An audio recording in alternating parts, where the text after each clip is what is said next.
think education is one of the greatest assets that I could have ever decided to attain. When you get all of these things that you can buy with money, houses, clothes, jewelry, these are things that someone can physically just take from you. Your intellect, your mental capacity, your intelligence, that's something that no one can ever even, they can't touch, they can't get to it, they can't change. Like, it's your power. So I feel like having an education, that is one of your strongest assets, and it's something that you never stop doing. You can be 80 years old and still learn. You can be 8 years old and learn. So that's the beauty of the power of intelligence and your education, and allowing your mind to flourish and grow like that, because a lot of people don't realize, like, sometimes just picking up a book, that's another form of education. It's just a different form, you know, a little less controlled and a little more individual control, which sometimes that's the best learning environment for some people. So I think that, you know, as you grow older, and from college to high school or whatever the case may be, you're continuously learning. Your education, it never stops. I've been out of college for a long time, and I'm still learning. I'm still eager to learn more things. So it's like a superpower.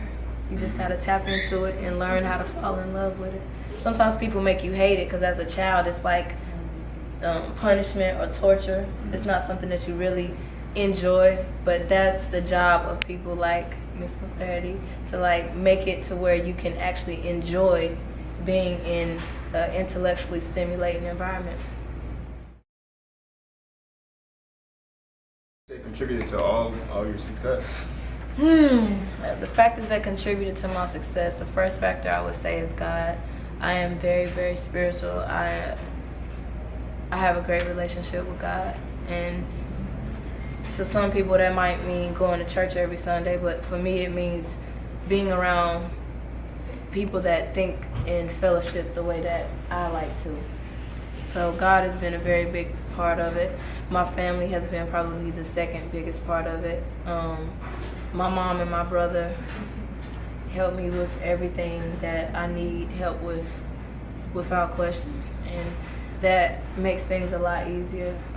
A lot of people don't understand what support really is, or they look for it from their friends, and that's great too, but when it comes from family, it's a totally different dynamic. You don't question it, it just feels good. What teacher, mentor would you say had the biggest impact on your life? It's so many, and it's so many different ways that they've impacted my life. Not just on I have people that have impacted my life on an entrepreneurship aspect. I have some people that have impacted my life on a women's empowerment aspect.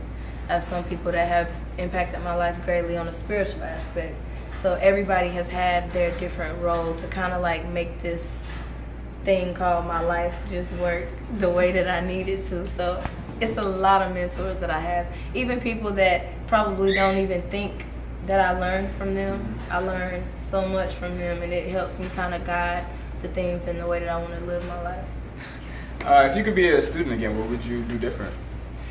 So I graduated cum laude, which is with honors, and that's great.